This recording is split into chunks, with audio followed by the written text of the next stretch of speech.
Bank collapse, the second largest in American history. Silicon Valley Bank shut down. Our Fort Hatchett is at their Tempe location with what's next for customers unable to access their money.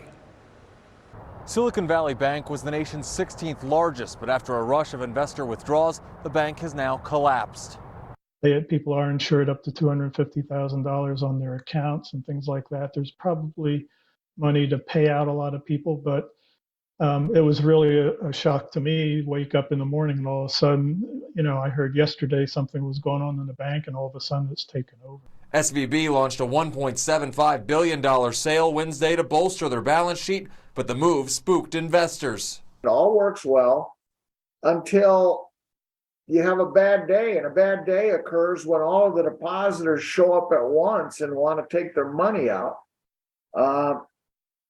because it's not there. The SVB branch in Tempe employed more than 700 people. We didn't see anyone at the office Friday. The FDIC says all insured investors under $250,000 should have access to their accounts by Monday. If you're over that amount and you had a lot of money and you're fairly wealthy and you had a lot of money in the bank, or if you're a startup and you were using that money to build your business, you may be in trouble and could lose your business. One woman's company used SVB to pay their employees. All our money is in the bank.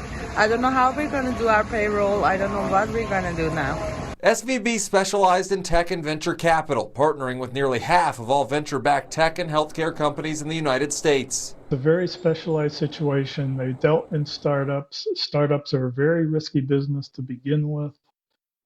So I don't think it's that kind of issue at all. I mean, the big banks are still stable. They have plenty of capital, have plenty of cash on hand.